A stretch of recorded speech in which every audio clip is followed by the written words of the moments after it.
아말렉을 추격해가지고 싸워 이기고 모든 것을 이렇게 다시금 빼앗아 오지 않았습니까? 다윗이요. 이제 시글락 성읍으로 돌아왔습니다. 사무엘하 1장 1절 말씀에 사울이 죽은 후에 다윗이 아말렉 사람을 쳐 죽이고 돌아와 다윗이 시글락에서 이틀을 머물렀다 그랬어요. 사울이 죽은 후에 이렇게 사무엘하가 시작됩니다. 따라서 하실까요? 사울이 죽은 후에. 사무엘 하서의 시작이에요. 본래 히브리어로 된 성경에는요, 사무엘 상하가 나뉘어져 있지 않습니다. 한 권입니다. 그냥 사무엘서 한 권이에요. 근데 우리 기독교 성경으로는 이걸 학원으로 여기서부터 분류하지 않았습니까? 의미가 있는 거예요. 사울이 죽은 건 아주 특별한 사건이거든요. 사울이 죽은 후에 그러니까 복군 사울왕의 시대가 끝났다는 걸 의미하는 거죠. 성군 다윗왕의 시대가 시작됐다는 걸 의미하는 거죠. 그래 이제 사무엘하가 시작이 되는 거예요. 이스라엘 왕이 죽었습니다. 이스라엘이 대패했습니다. 그리고 이스라엘 왕이 죽었습니다. 어마어마한 패배가 아니겠어요? 어마어마한 실패가 아니겠습니까? 그러나 너무 놀랍게도 이것이 우리 하나님의 성공의 시작이 되는 거예요. 이것이 우리 하나님의 승리의 시작이 되는 겁니다. 인간적으로 볼 때는 패배로 보이지만, 인간적으로 볼 때는 실패로 보이지만, 그것이 사실은 우리 하나님의 성공일 수 있는 거예요.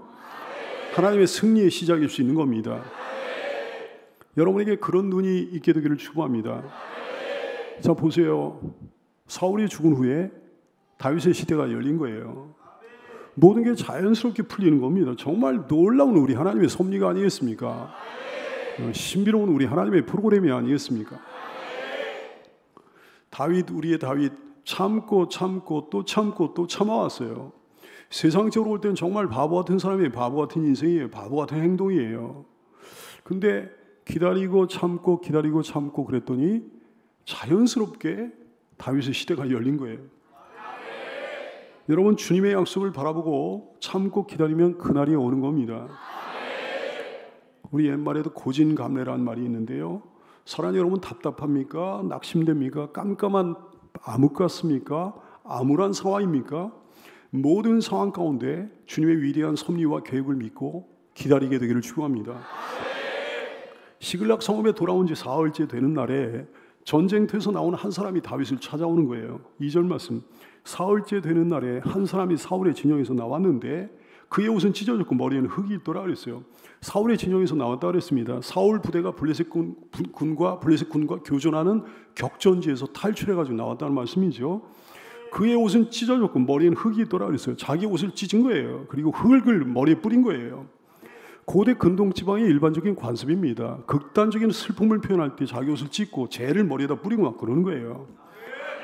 우리식으로 하면 곡하는 겁니다. 아이고 데이고 곡하는 거예요. 그러나 이 사람의 곡은 위선이었습니다. 이 사람의 슬픔은 위선이었어요. 이 사람은 아주 거짓된 사람입니다. 기회주의자입니다. 그가 다윗에게 나와 땅에 엎드려 절했다 그랬죠. 군주에게 절하는 절이에요. 왕에게, 임금에게 표하는 예입니다. 다윗에게 최대한 잘 보이고자 군주에게 표하는 그 예를 갖다가 다윗에게 이렇게 표하는 거예요. 사울에게서 다윗에게로 이제 방향 전환을 한 거예요. 사울을 섬기던 사람이었는데 다윗을 섬기기로 이제 약삭빠르게 전환을 한 거죠. 이 사람이 어떤 성향의 사람인가를 잘 알 수 있는 대목입니다. 다윗이 이 사람을 만나 질문합니다. 3절 말씀. 다윗이 그에게 묻되 너는 어디서 왔느냐? 그랬더니 블레셋과의 전쟁터에서 빠져나왔습니다. 그런 거예요. 3절 말씀. 대답하되 이스라엘 진영에서 도망하여 왔나이다 그랬어요. 전세가 어떻게 됐는지 다윗은 전혀 모르잖아요. 전세가 어떻게 됐는지 다급하게 물어봅니다. 4절 말씀. 다윗이 그에게 이르되 일이 어떻게 되었느냐? 너는 내게 빨리 말하라 하죠. 그랬더니 패전의 소식을 알려줍니다. 4절 말씀. 그가 대답하되 이스라엘 군사가 전쟁 중에 도망하기도 하였고 무리 가운데 엎드러져 죽은 자도 많았습니다. 그러면서 결정적인 비보를 전하는 거예요. 4절 말씀. 사울과 그의 아들 요나단도 죽었나이다 그랬어요. 이 청년은 그 소식을 전하면서 속으로 쾌재를 불렀을 겁니다. 왜냐하면 이 청년이요, 사울왕과 다윗과의 관계를 너무나 잘 알고 있거든요. 사울왕이 다윗을 얼마나 괴롭혔는지 이 사람 잘 알고 있는 거예요. 다윗이 사울왕을 피해가지고 10년 동안 도망다닌 것도 너무나 잘 알고 있는 거예요. 그러므로 사울왕이 죽었다는 이 소식에 다윗이 아마 크게 기뻐할 줄 알았을 거예요. 근데 웬걸요? 기뻐하지 않은 거예요. 하여튼간에 사울에게 하나님의 심판이 임했습니다. 하나님께서 예고하신 그대로 됐습니다. 사무엘상 28장 19절 말씀에 보면 하나님의 영이 사무엘 선지자의 모습으로 사울에게 나타나가지고 이렇게 말씀을 했잖아요. 여호와께서 이스라엘을 사울 너와 함께 블레셋 사람들의 손에 넘기실 거다. 내일 너와 내 아들들이 나와 함께 있으리라. 죽는다는 얘기예요. 여호와께서 이스라엘 군대를 블레셋 사람들의 손에 넘겨버리시리라. 이렇게 예고하신 그대로 이루어진 거예요. 여러분 참으로 하나님의 심판을 두려워할 줄 알아야 되겠습니다. 하나님의 심판은요 그대로 이루어지는 거예요. 하나님의 심판을 두려워할 줄 알아야 이게 참된 신자입니다. 교회 오래 다니고 그래서도 하나님을 두려워할 줄 모르면 이 사람은 세상 사람들처럼 별의별 짓 다 하니까요. 하나님을 믿는 사람이 아니란 말씀이죠. 하나님은 진짜 믿습니까? 그러면 하나님의 심판, 하나님의 말씀을 두려워할 줄 아는 여러분 되시기를 축원합니다. 이 청년의 예상과는 달리 다윗은 차마 그 소식을 믿고 싶지를 않은 거예요. 5절 말씀 다윗이 자기에게 알리는 청년에게 묻되 사울과 그의 아들 요나단이 죽은 줄을 네가 어떻게 아는데? 너 봤어? 믿고 싶지를 않은 거예요. 사울이 죽었다는 소식을 접하고 다윗이 막 굉장히 기뻐하거나 안도의 한숨을 내쉴 줄 알았는데 그러기는커녕 오히려 믿고 싶어 하지 않는 거예요. 여러분 청년은요, 이 아말렉 청년은 그 소식을 전할 때 다윗을 갖다 생각하기를 보통 사람의 범주에서 예상을 했던 겁니다. 보통 사람은 기뻐하잖아요. 보통 사람은 좋아하잖아요. 근데 다윗은 보통 사람이 아니었던 거예요. 하나님의 사람이었던 거죠. 정말 진실하고 신실하고 남다른 하나님의 사람이었던 거죠. 여러분은 보통 사람입니까? 하나님의 사람입니까? 여러분 보통 사람입니까? 세상 사람 같은 사람입니까? 아니면 정말 신실하고 남다른 하나님의 사람 같은 사람입니까? 하나님의 사람 같은 여러분 되시기를 축원합니다. 이제 이 사람의 거짓말이 막 쏟아져 나오는 거예요. 6절 말씀, 그에게 알리는 아말렉 청년이 이르되 내가 우연히 길보아 산에 올라가 보니 사울이 자기 창에 기대고 병과 기병은 그를 급히 따르는 중이었는데, 이런 얘기를 하는 거예요. 길보아 산은 해발 한 500m 정도 석회암 구릉지대인데요, 여기가 그래도 이렇게 험준한 산악지대 아닙니까? 근데 사울이 자기 창에 기대고 그랬어요. 지친 사울왕이 창에 기대고 있는 상황이었다, 이렇게 묘사를 합니다. 병과 기병이 사울왕을 급히 죽여라는 상황이라고 얘기하는 거예요. 여기부터가 완전히 거짓말 아니에요? 병과 기병은 원래 산악지대에서 쓰는 게 아닙니다. 그건 평지에서 쓰는 거예요. 근데 평지에서 쓰는 병과 기병이 산악지대에 출현해가지고 사울왕을 추격을 했다고 그러는 어설픈 거짓말 아니에요? 사실은 병과 기병이 사울왕을 추격한 게 아닙니다. 궁수들이 추격한 거였습니다. 활 쏘는 자들이 추격을 했잖아요. 다윗은 용사입니다. 산전수전 다 겪은 용사예요. 아마 이 사람이 거짓된 사람이라는 사실 벌써 눈치챘을 거예요. 사랑하는 여러분, 거짓말 해버릇 하지 마십시오. 거짓말 해버릇 하면 어떻게 되는 거 아니에요? 그 거짓말이 지도 좋아요. 그래서 그 거짓말을 지가 진리인 줄 아는 거야. 진짜인 줄 아는 거야. 그렇게 돼버린다 이게. 거짓말이 자기에게 최면을 거는 거예요. 그런 무서운 일이 벌어진 거예요. 여러분 거짓말 해버릇 하지 마십시오. 주님 눈밖에 벗어나면 언젠가 경치게 됩니다. 계속되는 거짓말을 낳는 거거든. 진실하게 살면 그냥 한 가지만 하면 되는데, 이게 거짓말을 해버릇하면 거짓말을 낳고 거짓말을 낳고 자꾸 그런다 이게요. 이 사람이 또 무슨 거짓말을 하니까 사울이 자기를 불렀다 이렇게 거짓말을 합니다. 7절 말씀, 사울이 뒤로 돌아 나를 보고 부르시기로 내가 대답하되 내가 여기 있나이다. 그래서 거짓말을 갖다가 점점 꾸미기 시작하는 거예요. 8절 말씀, 내게 이르되 너는 누구냐? 사울왕이 그러시기로 내가 그에게 대답하되 나는 아말렉 사람입니다 그랬어요. 아주 각본을 갖다 만들어가지고 얘기하는 거예요. 자기 출신 성분을 사울에게 다 밝혔다고 얘기합니다. 이 사람이 아말렉 사람인 건 사실이에요. 이스라엘 가운데 살았던 아말렉 사람이었습니다. 근데 나머지는 다 거짓말이야. 사울왕이 이 아말렉 사람에게 자기한테 자기를 죽여달라 이렇게 청했다는 거짓말을 합니다. 9절 말씀, 또 사울왕이 내게 이르시되 내 목숨이 아직 내게 완전히 있으므로 내가 고통 중에 있나니 청하건대 너는 내 곁에 서서 나를 죽여라 이랬다고 그러는 거예요. 여러분 이거 거짓말이잖아요. 사울왕이 나를 죽여달라 누구한테 얘기했습니까? 자기 호위병한테 얘기했잖아요. 근데 내가 고통 중에 있나니 그랬어요. 사울왕이 그랬다 그랬어요. 무슨 얘기가니? 내가 두려움에 떨고 있나니, 내가 공포에 떨고 있나니, 이런 얘기예요. 여러분, 옛날에 고대 시절의 왕은요, 고대 시대의 왕은 곧 죽어도 이런 얘기 안 합니다. 그냥 내가 공포에 떨고 있다고, 내가 두려움에 떨고 있다고, 왕은 그런 얘기 안 하는 거예요. 근데 그런 얘기를 하면서 청하건대 너는 내 곁에 서서 나를 죽여라 그랬다고 그랬어요. 자기가 아말렉 사람이라고 사울왕에게 정체를 밝혔는데도 사울왕이 아말렉 사람에게 자기를 죽여달라 부탁했다는 거예요. 할례 받지 못한 자들에게 죽임당할 것을 극도로 두려워했던 사울이 아말렉 사람에게 자기를 죽여달라고 청했다고, 부탁을 했다고? 새빨간 거짓말이죠. 다윗은 이제 이 거짓된 이 사람의 정체를 완전히 파악했을 거예요. 사랑하는 여러분, 하나님은 거짓을 너무 미워하십니다. 사탄을 일컬어 예수님 뭐라고 하시는 거 아니? 거짓의 아비라고 그러셨어요. 거짓의 아비요. 거짓의 결말은 100% 지옥이에요. 거짓을 지어내지 마십시오. 각본 꾸미지 말고 우직하게 편하게 사는 여러분 되시기를 축원합니다. 이 사람은 계속해서 거짓말을 해요. 제가 사울왕의 명줄을 끊었습니다. 그런 거예요. 10절 말씀. 사울왕이 엎드러진 후에는 살 수 없는 줄을 내가 알고 그의 곁에 서서 그를 죽였다 그랬어요. 사울왕이 그렇게 죽었습니까? 우리가 다 알잖아요. 사울왕 자살했잖아요. 그의 머리에 있는 왕관과 팔에 있는 고리를 벗겨서 내 주께로 가져왔나이다, 이런 얘기했어요. 요거는 사실이겠지. 사울왕이 시신을 우연히 발견하고 말이죠. 사울왕의 머리에 있던 왕관과 그 팔찌를 벗겨가지고 가져온 건 사실이죠. 이 청년은 하여튼간에 큰 칭찬과 상을 기대하면서 내가 사울왕을 죽였습니다. 그러면 사울왕을 죽여, 자기 원수를 죽였다고 기뻐하면서 좋아하면서 상을 베풀어 줄 줄 알고 막 거짓말을 한 거예요. 보통 사람의 범죄에서 예상을 하고 막 얘기를 하는 거죠. 행동을 하는 거죠. 거짓말을 하는 거죠. 그러나 다시 한번 이야기하건대 다윗은 보통 사람이 아니었단 말씀이에요. 하나님의 사람이었어요. 하나님을 인지하고 사는 사람, 하나님을 의식하고 사는 사람, 하나님 앞에서 사는 사람이었어요. 진실한 주님의 종이었습니다. 그래요? 주 안에서 이렇게 남다른 사람이 있는 법 아니겠습니까? 여러분, 모든 사람을 보통 사람의 범죄에서 예상하고 행동하고 그러지 말고 상대를 파악하고 행동하는 여러분 되시길 바라고, 상대를 파악하고 말하는 성도가 되시기를 축원합니다. 여러분 자신이 보통 사람의 범주에 드는 그런 사람이 아니고 진실한 하나님의 사람이 되기를 축원합니다. 하나님을 의식하고 하나님을 인지하고 하나님을 생각하며 하나님의 눈을 의식하고 행동하는, 그렇게 의식하고 사는 여러분 되시기를 축원합니다. 하여튼 이 사울은요, 죽어서 왕관을 빼앗기고 말았네요. 그토록 좋아하고 그토록 사랑하고 그토록 자랑스러워했던 왕관이었는데, 오죽하면 전쟁통에는 투구를 쓰고 나가는 건데, 이 사람 사울은요, 전쟁통에도 뭘 쓰고 나가는 거 아니? 투구를 안 쓰고 왕관을 쓰고 나갔어요.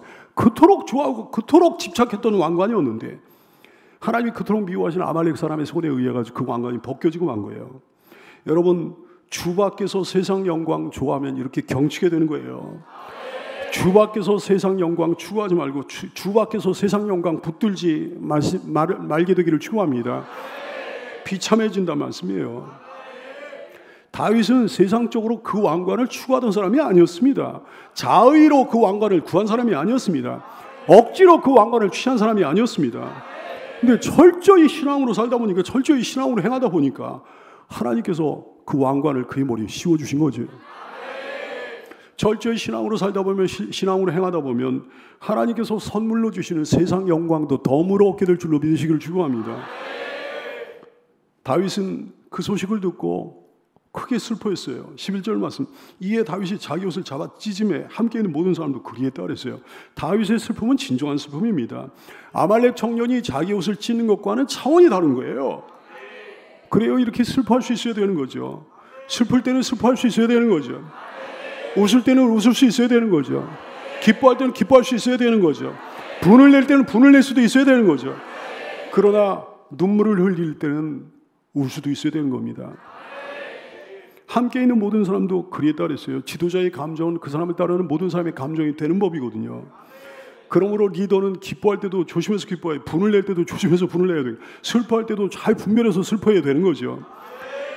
여러분이 만약에 가장이라면 기뻐할 때 기뻐하고 분을 낼 때 분을 내고 슬퍼할 때 슬퍼함으로 모든 사람들에게 좋은 본이 되기를 축원합니다.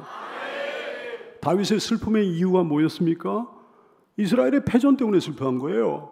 사울과 요나단의 죽음 때문에 슬퍼한 거예요. 이스라엘 군사들의 죽음으로 인해 슬퍼한 거예요. 12절 말씀은 말씀합니다. 사울과 그의 아들 요나단과 여호와의 백성과 이스라엘 족속이 칼의 죽음으로 말미암아 저녁 때까지 슬퍼하며 울며 금식을 했다 그랬어요. 여러분에게도 이런 눈물이, 이런 슬픔이, 이런 비통이 있게 되기를 축원합니다. 이스라엘이 패하다니 하나님께 기름 부음을 받은 이스라엘의 지도자가 죽다니 교회를 향한 눈물이에요. 교회를 향한 눈물이 여러분에게도 있는 줄로 압니다. 내 동족들이 죽어하다니 그래야 슬퍼한 거예요. 성도들을 향한 눈물이죠. 성도들을 향한 눈물이 여러분에게도 있게 되기를 바랍니다. 요나단이 죽다니 그래야 슬퍼한 거예요. 사랑하는 어떤 성도, 진실한 어떤 성도를 향해서 눈물을 뿌릴 줄 알게 되기를 축원합니다. 다윗의 슬픔은요, 다윗의 아픔은 스스로운 슬픔이나 사사로운 슬픔이나 사사로운 아픔이 아니었습니다. 주를 향한 슬픔이었어요. 주를 향한 아픔이었어요. 교회를 향한 슬픔과 아픔이었습니다. 형제 자매들을 향한 슬픔과 아픔이었습니다. 특별히 형편없는 사람 사울의 죽음을 갖다가 그토록 슬퍼하잖아요. 여러분, 주님의 이름 아래에 있었던 공동체나 주님의 이름 아래에 있었던 어떤 사람이 이방인에게 짓밟힌다면 우리는 다윗처럼 슬퍼하고 아파해야 되는 겁니다. 형편없는 교회라도 그 형편없는 교회가 세상 사람에게 짓밟힌다면 그거 보고 아파할 줄 알아야 되는 거예요. 형편없는 주의 종이라고 할지라도 그 형편없는 주의 종이 세상에게 짓밟힌다고 한다면 아파하고 슬퍼할 줄 알아야 되는 거예요. 형편없는 어떤 교인이라고 할지라도 주 예수의 이름 아래에 있었던 사람이라고 한다면 그 사람이 세상 사람에게 짓밟히는 그것을 보고 아파하고 슬퍼할 줄 알아야 된다 말씀이에요. 근데 고소해하면서 즐거운 사람들 많잖아요. 교회에요. 교회끼리 쌈박질하고요, 교인들끼리 막 송사가 벌어지고 난리가 나고요. 얼마나 다릅니까? 다윗과 얼마나 다릅니까? 여러분, 다윗 같은 여러분 되시기를 축원합니다. 다윗은 그 청년의 신원을 파악을 했어요. 파악을 하는 거예요. 13절 말씀, 다윗이 그 소식을 전한 청년에게 묻되 너는 어디 사람이냐? 대답하되 나는 아말렉 사람 곧 외국인의 아들입니다 그랬어요. 아말렉 사람 곧 외국인의 아들인데 어떻게 이스라엘과 함께 전쟁에 참여했어요? 이스라엘에 정착해가지고 이스라엘에 동화돼가지고 살던 이방인들이 있었습니다. 이 아말렉 사람도 그랬던 사람이에요. 모든 권리를 이스라엘 사람과 똑같이 누릴 수 있었습니다. 그러나 땅을 소유할 수는 없었습니다. 야, 근데 네가 어찌하여 여호와께 기름 부음 받은 자를 죽이기를 두려워하지 않았느냐 그랬어요. 14절 말씀, 다윗이 그에게 이르되 네가 어찌하여 손을 들어 여호와의 기름 부음 받은 자 죽이기를 두려워하지 아니하였느냐 그랬어요. 다윗의 절대 원칙에 있는 거거든. 여호와의 기름 부음 받은 자를 죽인 거, 이거 여호와의 권위에 정면 도전한 행위다, 이렇게 여기고 살았던 거예요. 그래서 자기를 죽일 기회가 여러 번 있었는데도 불구하고 죽이지 않지 않았습니까? 게다가 이 사람이 얼마나 거짓된 사람인가를 이미 다윗은 충분히 감지하고 있는 거예요. 그래 이제 거짓말을 들어왔던 이 아말렉 청년 비극을 맞게 됩니다. 큰 상을 받을 줄 알았는데 도리어 죽임을 당하는 거예요. 15절 말씀, 다윗이 청년 중 한 사람을 불러 이르되 가까이 가서 그를 죽이라 하며 그가 치매 곧 죽었다 그랬어요. 다윗은 선언합니다. 그 모든 것은 너 자신의 책임이다, 이렇게 선언합니다. 16절 말씀, 다윗이 그 죽은 자에게 이르기를 내 피가 내 머리에 돌아갈지어다 내 입이 내게 대하여 증언하기를 내가 여호와의 기름 부음 받은 자를 죽였노라 그랬으니까 네가 죽어 마땅하다 그랬어요. 이것이 하나님의 법칙입니다. 인과응보요, 자업자득이요, 사필 규정이요, 자기 책임이에요. 누구 탓할 게 없는 거예요. 여러분이 만약에 이 다음에 구원을 못 받아 지옥 가는 사람이 있어서는 안 되겠지만 만약에 한 사람이라도 있다고 한다면 그건 자기 책임이에요. 하나님이 그러시는 거예요. 네가 믿지 않았잖아. 네가 그때 믿지 않았잖아. 네가 그때 한쪽귀를 흘려버렸잖아. 네가 그때 귀를 막고 있었잖아. 하나님이 그러시는 거예요. 여러분, 진실한 신자 돼야 되는 겁니다. 하나님의 말씀에 귀를 기울여야 되는 겁니다. 우리 하나님은 행한 대로 갚아주시는 하나님이시라는 말씀이죠. 사랑하는 여러분, 거짓의 결말은 비참합니다. 거짓된 사람이 하나님 앞에 설 수 있는가? 절대 설 수가 없어요. 다시 한번 말씀드릴게요. 마귀가 거짓의 압입니다. 하나님이 거짓을 얼마나 미워하시겠습니까? 거짓의 결말은 이렇게 비참한 거예요. 이 사람이 만약에 모든 것들을, 모든 사실을 진실하게 말했더라면 그냥 그거 그 왕관을 갖다가 이렇게 빼가지고 말이죠. 이 팔찌를 빼가지고 시신에서 빼가지고 온 거야. 그래가지고 진실하게 정직하게 다윗에게 말했더라면 그러면 도리어 그 사람 상 받았을 거예요. 좋은 일이 생겼을 건데 말이죠. 거짓말을 드러나가지고 상은커녕 이런 결말을 맞은 거예요. 사랑하는 여러분, 우리는 주님의 사람입니다. 주님은 다 아시고 다 보시고 다 듣습니다. 주님 앞에 사는 여러분들 되시기를 축원합니다. 코람데오요. 잠언서 12장 19절 말씀 그러셨어요. 진실한 입술은 영원히 보존되거니와 거짓된 혀는 잠시 동안만 있을 뿐이라 말씀하셨습니다. 거짓에 대해 두려워할 줄 아는 진실한 성도들 다 되시기를 예수님의 이름으로 축복합니다. 다윗은 이제 위대한 조가를 지어가지고 그들을 조상하는 거예요. 위대한 비가를, 위대한 애가를 지었습니다. 사울과 요나단을 위해 가지고 이 노래를 지었다 그랬어요. 17절 말씀, 다윗이 이 슬픈 노래로, 이 비가로, 이 애가로, 이 조가로 사울과 그의 아들 요나단을 조상했다 그랬어요. 유다 족속에게 가르친 활 노래라고 이렇게 성경은 증언합니다. 18절 말씀, 명령하여 그것을 유다 족속에게 가르치라 하였으니 곧 활 노래라 그랬어요. 왜 활 노래입니까? 요나단이요, 이 노래에서 조사하고 있는 요나단이 활 속의 명인이었거든. 이 활 속에 능한 용사였거든요. 사무엘하 1장 22절 말씀, 죽은 자의 피에서 용사의 기름에서 요나단이 활이 뒤로 물러가지 않았다 그랬어요. 그러니까 활노래가 되는 거예요. 이 활노래를 아살의 책에 기록하라 그랬어요. 이스라엘 역사상 위대한 인물이나 어떤 큰 사건을 갖다 노래한 서사시를 수록했던 고대 문서를 갖다가 아살의 책이라고 그러는데 오늘날까지 전해지지는 않습니다. 그 아살의 책에 기록하라 그랬어요. 그러면서 여호와의 영광이 빛이 바랜 것을 다윗이 슬퍼합니다. 19절 말씀, 이스라엘아 내 영광이 산 위에서 죽임을 당하였도다. 이스라엘 때문입니다. 하나님의 영광이 그렇게 된 게 아니에요. 이스라엘의 영광이 잠시 그렇게 된 거예요. 그래요. 이스라엘의 영광의 빛이 잠시 바래도 하나님의 영광의 빛은 바래지 않는 거죠. 하나님의 영광의 빛은 영원히 바래지 않는 거죠. 하나님의 영광의 빛은 영원히 변함이 없는 거죠. 교회가 잘못해가지고 교회의 영광의 빛이 사라질 수도 있어요. 교회가 탄압을 받아가지고 교회의 영광의 빛이 잠시 바랄 수도 있어요. 그러나 그렇다고 해서 우리 하나님의 영광의 빛이 바래지는 게 아니에요. 하나님의 영광의 빛은 영원히 변함이 없는 줄로 깨닫게 되길 바랍니다. 다윗은 두 용사를 슬퍼하며 추모하고 있어요. 19절 말씀, 오라 두 용사가 엎드러졌도다. 얼마나 마음이 애절한. 25절 말씀, 오라 두 용사가 전쟁 중에 엎드러져. 또 얘기하는 거예요. 27절 말씀, 오라 두 용사가 엎드러졌으면 세 번이나 반복하는 거예요. 계속되는 언급을 통해 다윗의 슬픔, 다윗의 아픔이 생생히 느껴지죠, 여러분? 그러면서 뭐라고 그런 거 아니에요? 이 아픈 소식을, 이 슬픈 소식을 적들에게 알리지 말아라 했어요. 왜? 적들이 기뻐할까? 두려우니까. 20절 말씀, 이 일을 가드에도 알리지 말며 아스글론 거리에도 전파하지 말지어다. 블레셋 사람들의 딸들이 즐거워할까? 할례 받지 못한 자들의 딸들이 개가를 부를까? 염려로다 그랬어요.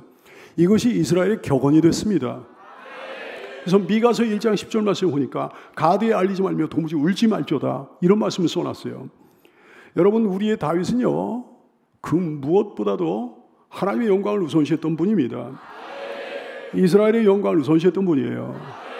이스라엘의 영광이 가리는 게 너무 싫은 거예요. 하나님의 영광이 가리는 게 너무 싫은 거예요. 교회의 영광을 무엇보다 우선시했던 분이에요. 다윗은 진실로 하나님을 사랑했던, 진실로 이스라엘을 사랑했던 분이에요. 진실로 교회를 사랑했던 분이에요. 투철한 선민의식, 그리고 자긍심, 그리고 신앙심이 있었던 분이죠. 다윗 같은 사람이 참된 성도라는 사실을 깨닫게 되기 바랍니다. 이게 성도로서의, 참된 성도로서의 슬픔과 아픔인 거예요.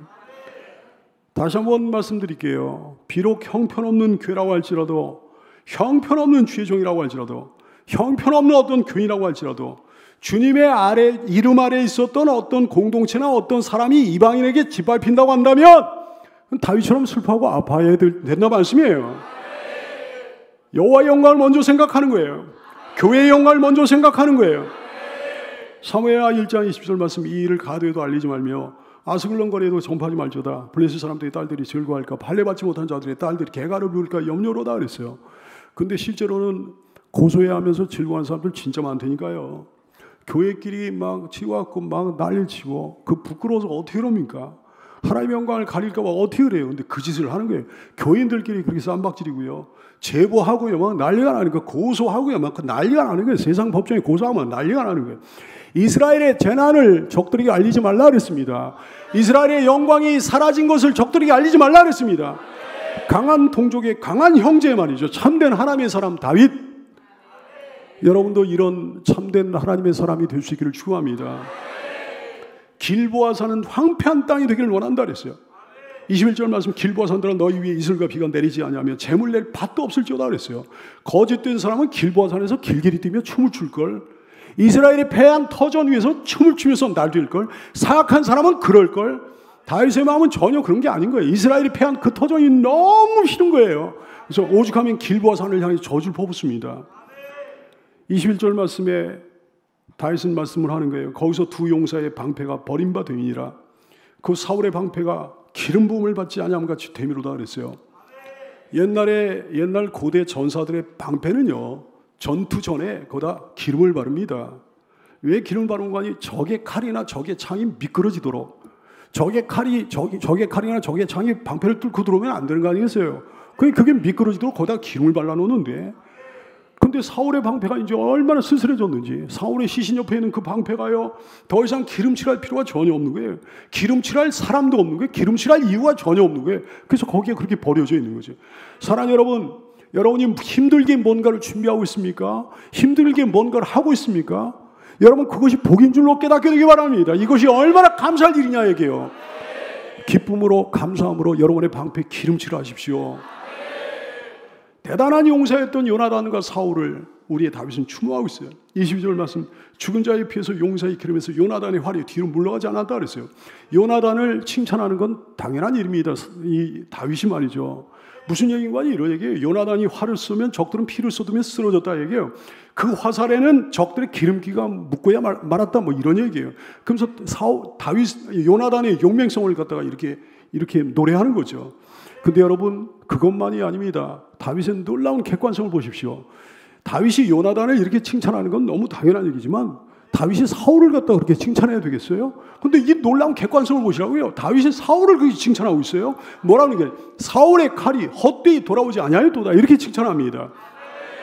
23절 말씀에 보니까 사울과 요나단 그들은 독수리보다 빠르고 사자보다 강하였도다 이렇게 칭찬합니다. 사실 사울왕도요, 대단한 용사였던 건 사실이거든요. 이스라엘 사람들이 옛날에 블레셋과의 전쟁을 통해 가지고 뭐 그렇게 노래하지 않았습니까? 사울이 죽인 자는 천천히요, 다윗이 죽인 자는 만만히로다 이렇게 칭찬하지 않았습니까? 그러니까 다윗이 물론 더 대단한 용사였던 건 사실이지만 사울도 대단한 용사였다는 말씀이죠. 그러므로 다윗은 노래하는 거예요. 이스라엘의 번영과 안정을 가져왔던 사울왕을 추모하라 이렇게 노래하는 거예요. 사무엘하 1장 24절, 이스라엘 딸들아 사울을 슬퍼하며 울지어다. 그가 붉은 옷으로 너희에게 화려하게 입히지 않았는가? 금노리개를 너희 옷에 채워주지 않았는가? 그러면서 노래하는 거예요. 놀라운 객관성입니다. 위대한 객관적인 평가입니다. 우리도 이런 진실한 평가를 할 수 있게 되기를 소원합니다. 쉽지 않아요. 주관적인 눈으로 보면 내가 그렇게 좋아하지 않는 사람에게는 언제나 삐딱한 평가를 하게 되는 거예요. 나에게 선대한 사람에게는 좋은 평가합니다. 그런데 나에게 적대 행위를 한 사람한테는요, 원수에게는, 미운 사람에게는 무조건 나쁜 평가하는 게 사람이잖아요. 무조건 혹평하잖아요. 뭐든지 다 틀렸다고 그러는 거예요. 뭐든지 다 잘못이라고 그러는 거예요. 일하는 것도 잘못됐다고 그래요. 행동 하나하나 다 잘못돼요. 말투도 그게 뭐냐고 그래요. 손짓, 몸짓 다 마음에 안 드는 거예요. 표정도 그게 뭐냐고 그래요. 밥 먹는 것도 잘못됐다고 그러는 거예요. 어떻게 해서든지 깎아내리는 거지. 다윗을 보십시오. 다윗의 위대한 초가를 보십시오. 얼마나 정직하고 진실한 사람인지, 얼마나 하나님 앞에 살고 있는지 객관적으로 말이죠. 누구한테나 장점이 있는 거잖아요. 잘하는 게 있는 거잖아요. 배울 점이 있는 거잖아요. 그러니까 인정할 건 인정해야 되는 거죠. 칭찬할 건 칭찬해야 되는 거죠. 잘한 거 잘했다고 그래야 되는 거죠. 미국 남북 전쟁 당시에 유명한 장군이 있습니다. 남군에 속했던 남군 사령관 로버트 리 장군이요. 한 번은 이 사람이 대통령에게 어떤 동료 장군에 대해서 막 높이 평가를 하면서 막 칭찬을 하는 거예요. 정말 훌륭한 장군이다 말이죠. 뛰어난 군인이다 말이죠. 이렇게 좋은 평가를 막 하는 거예요. 지나가던 장교가 그 칭찬을 우연히 듣고 깜짝 놀랍니다. 왜냐하면 그 로버트 리 장군이 막 칭찬을 퍼부었던 그 사람이 사실 로버트 리 장군의 원수 같은 사람이었거든요. 리 장군에 대해서 사사건건 시비를 거는 원수 같은 장군이었어요. 그래서 이 장교가 나중에 로버트 리에게 질문합니다. 아니 장군님, 어떻게 그 사람에 대해서 어떻게 그렇게 좋은 말을 대통령한테 하신 건가요? 리 장군이 대답을 하는 거예요.